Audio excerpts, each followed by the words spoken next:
imagination. Air, lessons, smoke, a poop. Of nothing, nothing, nothing, nothing.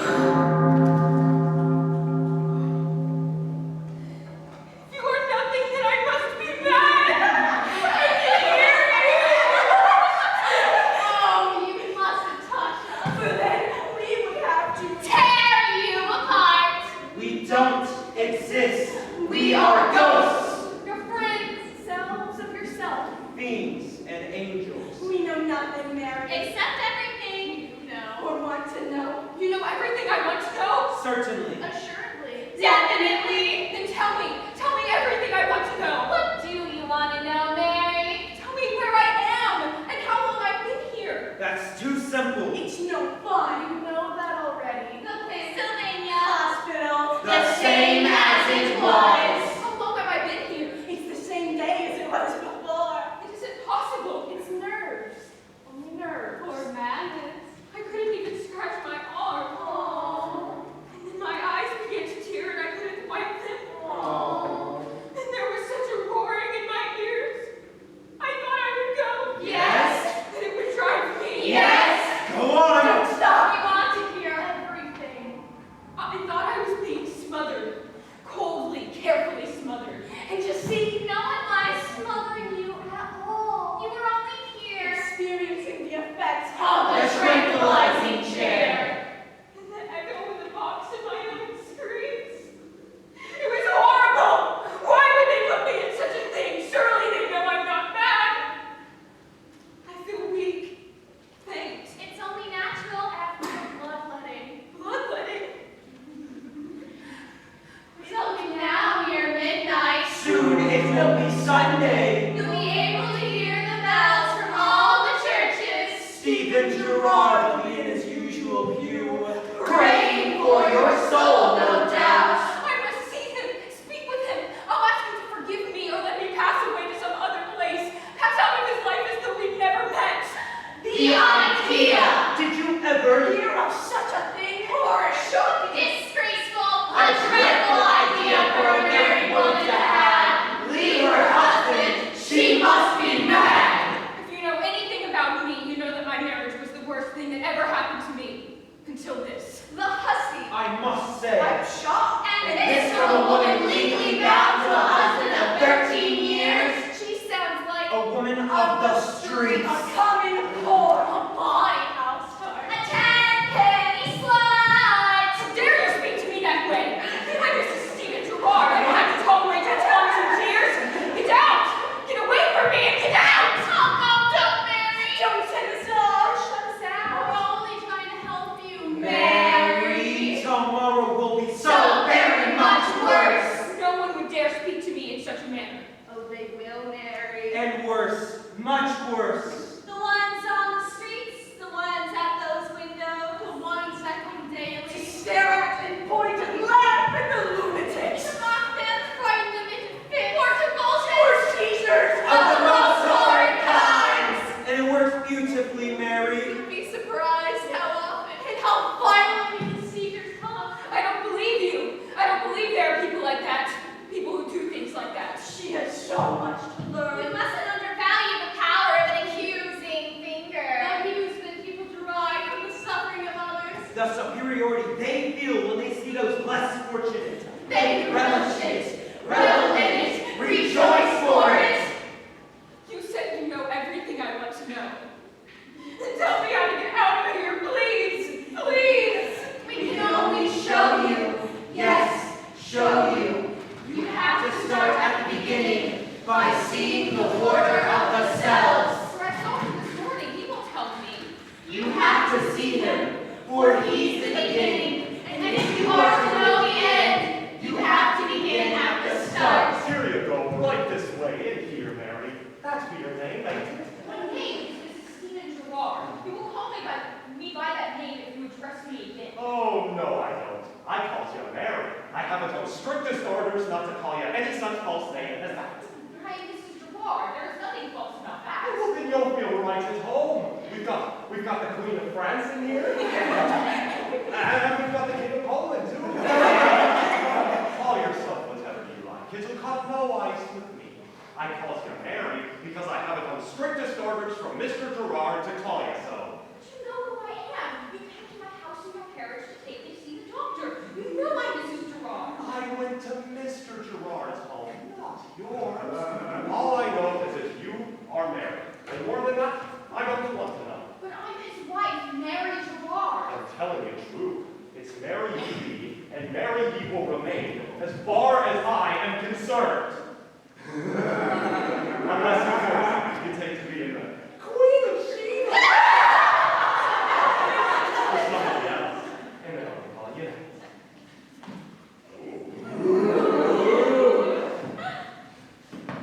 Look, I have some money.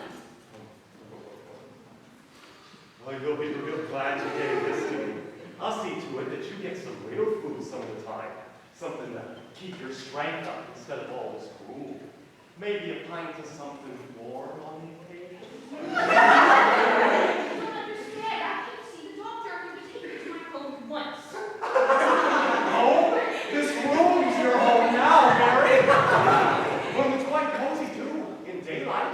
Well, that is if you'll be able to see any daylight on account of all the admirers you'll be visiting the windows. What admirers?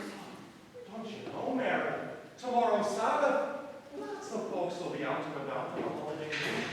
You'll see for yourself then, I figure. I won't be here tomorrow. I came to see the doctor about a personal condition.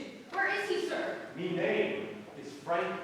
Ye be good to Frankie, and Frankie will be good to you.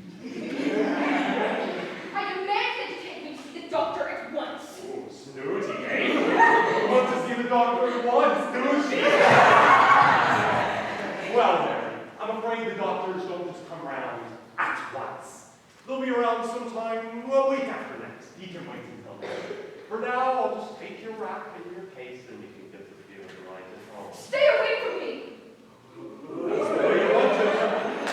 A's here. No, please don't have to do this. It's my yard if you act like that. Just frequent Mary.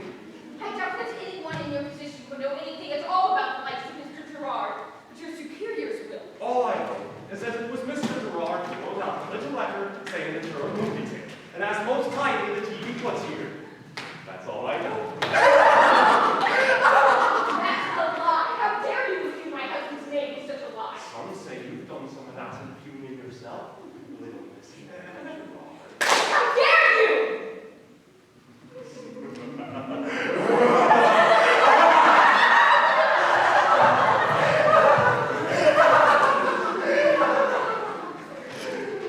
What are you doing?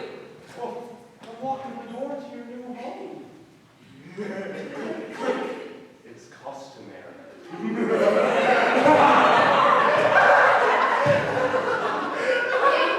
can't keep me here. Where am I? This is a prison. Oh, please, please don't do this to me, please. I'm just doing what I get paid for doing, sweetheart. It's my job.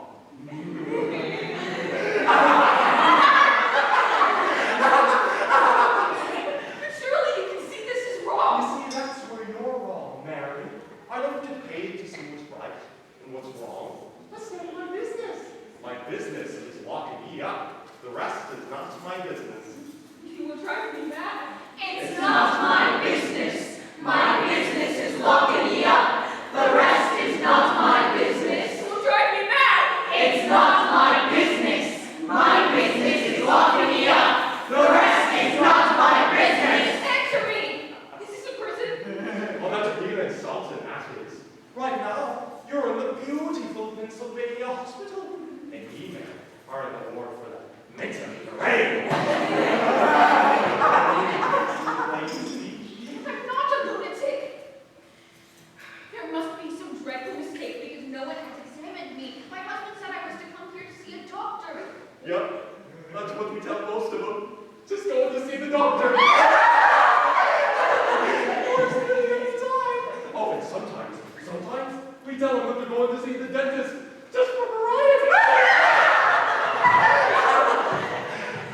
All I know is that Stephen Girard asked kindly that you be kept here for the rest of your natural life. Unless, of course, For God's sake, don't jest with me, sir. Oh no, it's no jest, Mary. You can be sure that the locks here are the realest and the finest locks you will ever see. Oh, and your companions? They're the real thing too. Out and out lunatics.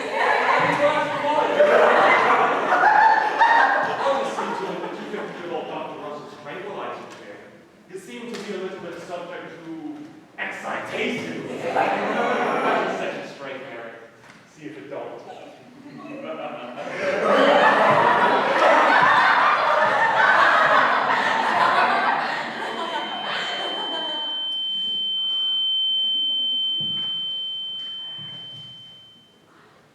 Don't be upset, Mary. That one's past. You can forget all about that one, Mary. I have to see someone. I have to speak someone. When will they let me see someone? When we can let you. See anyone. You choose. Just tell us who it is. Name the name. And instantly you'll see them. Will you truly earn my only imaginings? What does it matter, Mary? Give us the I names! want to see my mother. Her mother! Funny little Mary wants to see her mother. Yes, let me see her, please.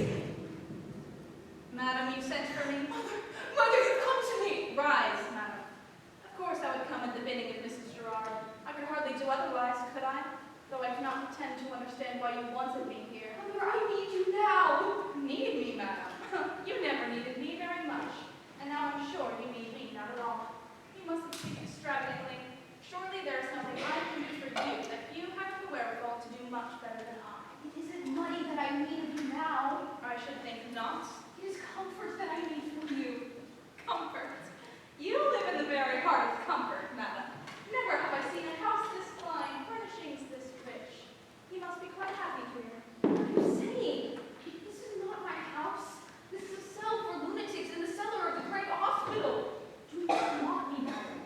Surely you can see it is cold and dark and horrid here. I see only that when you married above your station, it gave you great rewards. I see also why you did not want your family coming here, traipsing the dirt from workmen's feet across the polish of your fine wood floors. But it wasn't me at all. It was Mr. Girard. He didn't want you here. I will listen to you berate Mr. Girard. He was a prince to your father, an absolute prince, kept him working on ships as long as your father was alive.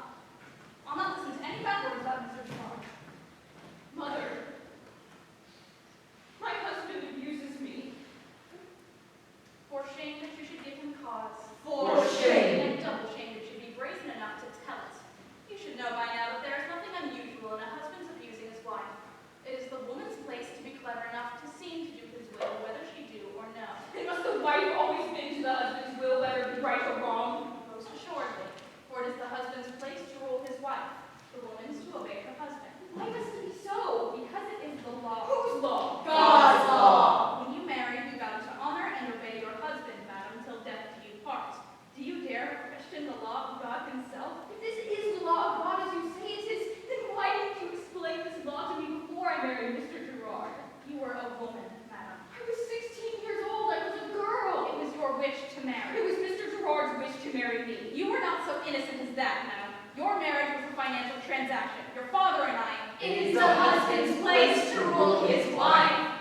You knew that Mr. Girard had money, and that you would never have to work another day in your life if you married him. Then why did you speak to me about love and home? Because I knew it would be easier for you if you loved him. Nothing you see here is mine. I have nothing, madam. Nothing. I have nothing, madam. Nothing. You can only blame yourself. A wise woman never lets her husband know the distaste she may feel for him.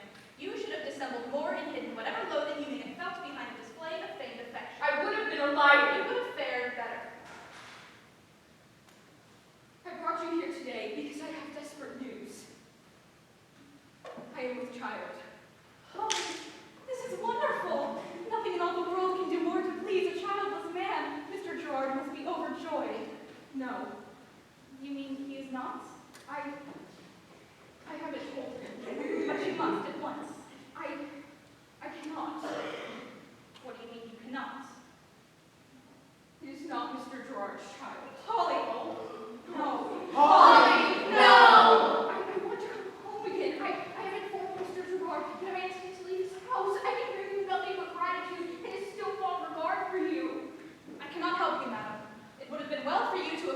child. Don't you think I tried to have a child by him? All I know is you have stupidly jeopardized not only your own reputation, but everything else as well. If Mr. Girard repudiates you, so must I. If Mr. Girard repudiates you, so must I. Oh, no, please, don't leave me. Don't leave me. She didn't even see me here. Polly, no. Honor and obey. Till death do you part. I cannot help you, madam. 10 penny slut. She thought I was the mistress of my house, but I wasn't. You never were. Were you married? You lied to me. You cheated me. I wouldn't see my mother here. Do you think? Do you imagine? Do you suppose That it would make the slightest bit of difference. Yes, it would. I know it would. When she sees me here, sees what they've done to me. Oh, but she won't marry. She won't. Why should she? She'll get from Mr. Girard the little help she's always wanted. She'll not come here again. You're lying to me. Lying. You're doing it Yourself. We want you to see how things are. with you. How things are. With you. How things are with you. How things are with you. How things are with you. How things are with her, sir, what do you mean? Dr. Rush asked that I speak to you personally, Mr. Girard, to make known to you certain surprising developments that have only now come to our attention regarding the state or condition of your wife, sir. I do not know if you value your time, sir, but I do mine. Please be brief. I will try.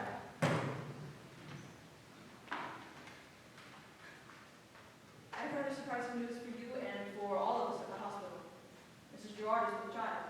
Yes, Do you mean, sir, that you have been cognizant of that fact? I have. And were you so aware when you had her brought to us? Yes, sir, I was. And yet you had her brought to us to be confined with the mentally insane. Most certainly. I find it curious that I need to point out my wife's physical condition. I brought my wife to you because she's insane. That has nothing to do with whatever physical condition she may be in. Mr. Girard, I am happy to tell you that that is not always the case. Although it is true that the mind functions separately from the body that supports it, there is one major exception to that general rule: And what is that? the state of pregnancy. You see, many of the irregularities you spoke of are quite possibly due to nothing more than the naturally flighty state of mind brought on in many women during the physical changes to the female body during the prenatal period. Consequently, under these circumstances, the board of directors and I agree that it is in everyone's best interest for you to remove Mrs. Girard from our care, and after her deliverance of your child, she will probably prove to be as sane as she ever was. My wife, sir, is insane. Insane. Insane! Insane. No. Mrs. Girard, I said she is insane! your wife suffers from severe headaches. She is extremely nervous. Upon occasion, she has exhibited erratic behavior and outbursts. If she were not pregnant. However, as she is with child, True. I was previously aware of her condition. But I have chosen of my own free will to ignore that fact. It is my wish that you and the members of the board do likewise. sir, I am amazed. I just told you about your wife, who is soon to be delivered of your child. A child you seem to be determined to be gestated and born into a madhouse. And you advise me to ignore it. Precisely. Mr. Girard, I am trying to tell you that we cannot permit you to leave Mrs. Girard in these conditions. I see. Perhaps this shall be sufficient. Sir, it is not a question of money. Is that fact? It is, sir. It has been my experience that everything is a matter to do with money. Surely you cannot believe that, Mr. Girard. Believe it. I know it. It is fact. I have staked my entire career on it. And as you can see, I have prospered. $3,000, but this is made out. To you, sir. That is payment in advance to you. That I humbly request that you keep all regards to my wife, her child if it should live, and any other difficulties concerning her beyond my awareness. I don't know what to say. Say only this. Can it be done? Yes. Can it be done? Yes. Good. See to it then. I presume you know your way out, sir? But sir, Sir. what of the child? Oh, that is of no concern of mine. But sir, I would not have any child of mine born under such circumstances for all the money in the world. And I can assure you, sir, neither would I.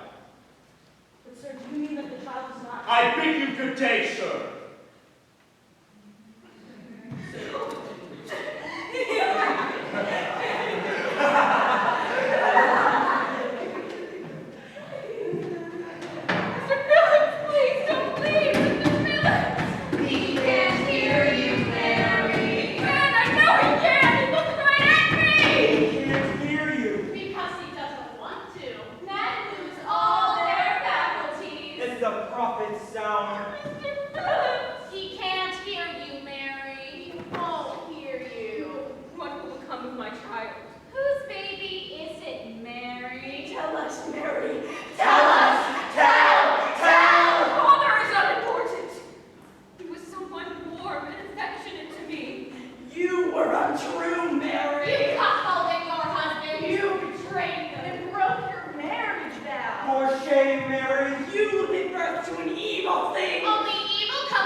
Holly Kenton.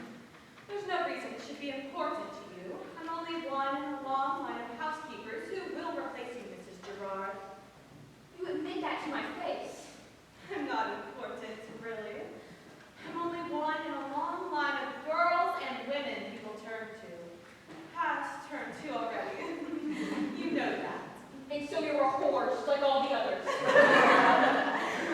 I'm his housekeeper, Mrs. Girard. The difference is that I will be more successful and longer lasting than the rest. He will even come to care for me a little, as much as he is able to care for a woman anyway. I don't believe you. I wouldn't lie to you, Mrs. Girard, because I have no need to do so. Why didn't he care for me? In the beginning, he did. You should have had this child. But it wasn't my fault we couldn't have children. But I thought it was, and I knew he blamed me. He never said anything, but sometimes as I was sewing, I'd feel as though a draft of icy wind had pierced me, and I'd look up and see him staring. Later, he started taking me to doctors. They told me that I was a nervous woman, so they sent me into the country to cure my nerves. And then I started having these horrible headaches.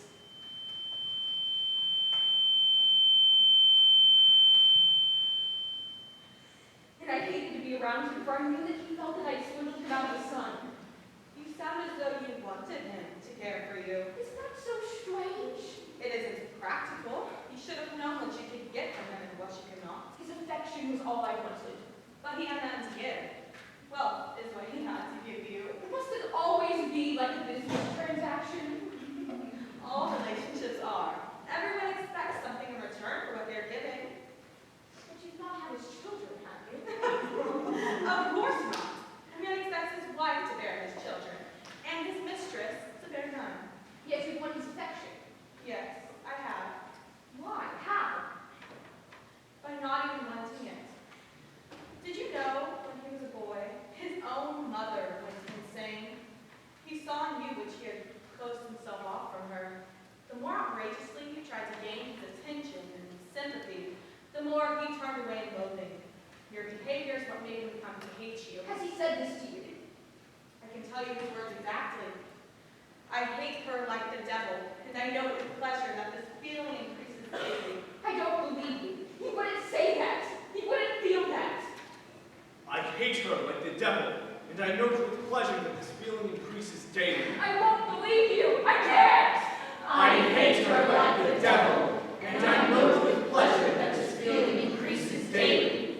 I hate her like the devil, and I note with pleasure that this feeling increases daily. I hate her like the devil, and I note with pleasure that this feeling increases daily. I hate her like the devil, and I note with pleasure that this feeling increases daily.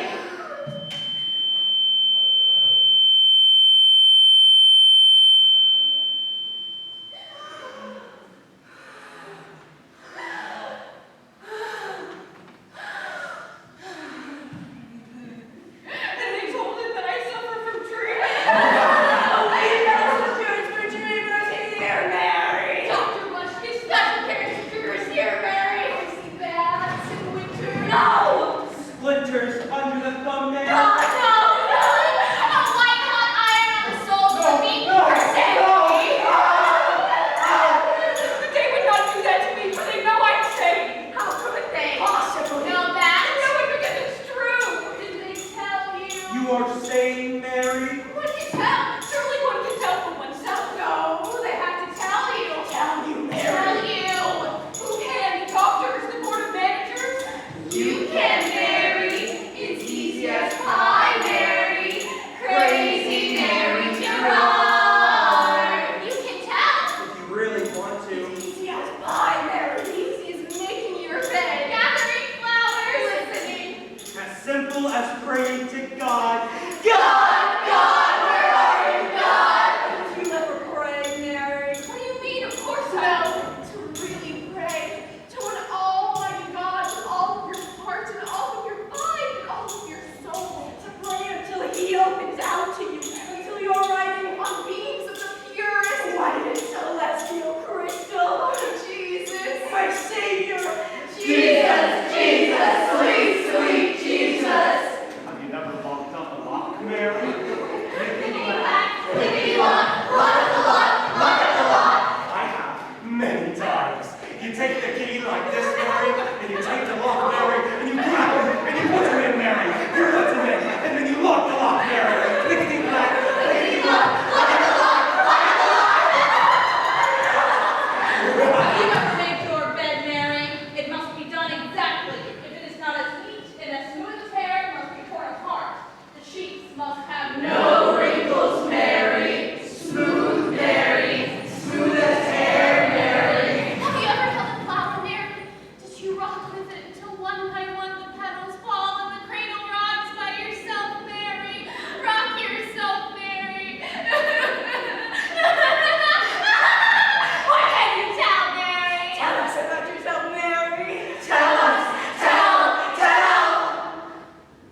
nails being driven. And him.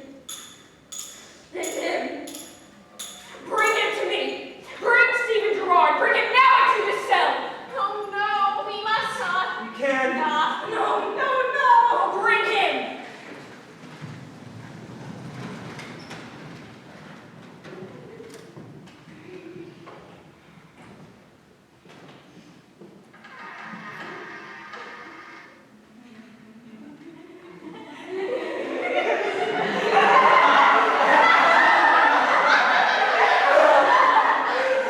How did you get here?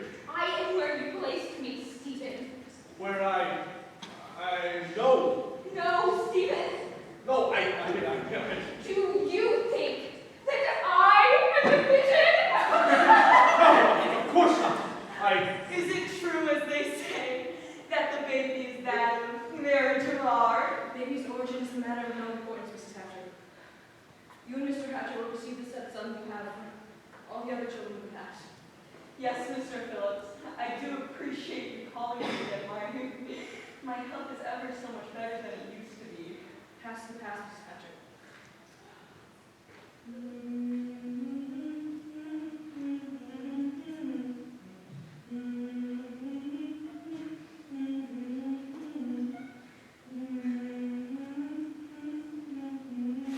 Why have you done this to me? I had no choice. You are insane. Don't lie to me, Stephen!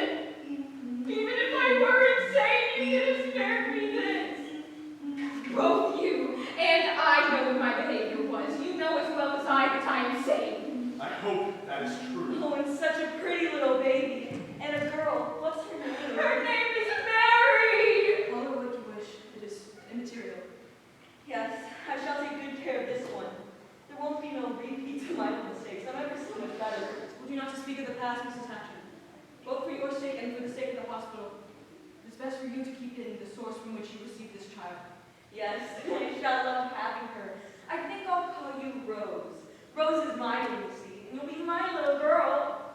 Mrs. Hatcher, She told me that you hated me like the devil, and I didn't believe her until this moment. Who told you that? Mrs. Hatcher, I would have you treated the same as you would any other child. Oh, I will, sir. Just as though it were a normal child. Isn't it a normal child? Don't let him do this! Its mother is a patient among the insane. Oh, no. The baby has been born by and among those possessed of devils. God preserve us. Born by and among those possessed of devils. God preserve us. Born by and among those possessed of devils. God preserve us. Born by and among those possessed of devils. Is that what I am to you, Stephen? When we met, I was 16, a servant carrying water through the streets. And I laughed at everything then. And I was happy without even knowing it. Do you remember that girl, Stephen? She does not exist, madam. No. We destroyed her, you and I. Destroyed her utterly. Didn't you ever love her? She had everything she could have reasonably have wanted. What good is reason without some little affection? If you wanted affection, you should have just told me instead of making a public display of yourself. I made no attempt to hide my behavior from you, Stephen.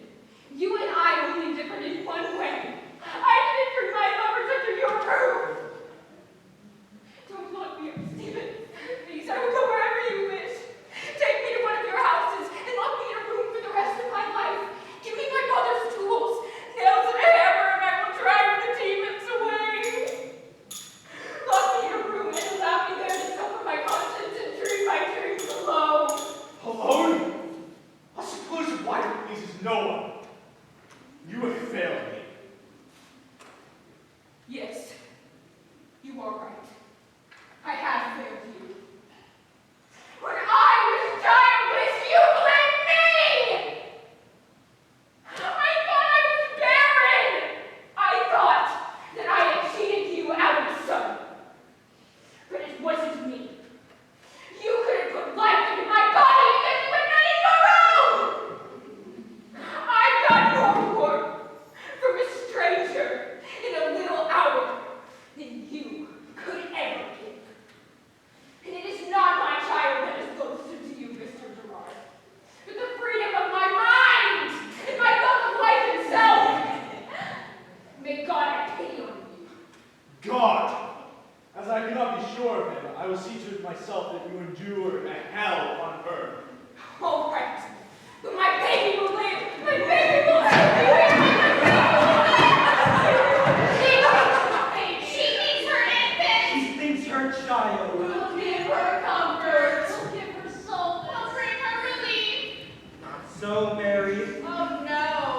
You were untrue, Mary. Cuckold and your husband. You betrayed him, broke your marriage vows. For shame, Mary. You will give birth to an evil thing. Only evil comes from evil. Only dark and horror comes from evil.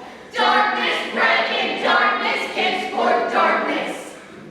As we have shown you the head, And we have shown you the heart. as we have shown you the past, As we have shown you what the far future holds. So we will now show you what is yet to be. Oh, she is so very lovely. If I ever doubted that you were worth so much suffering for him.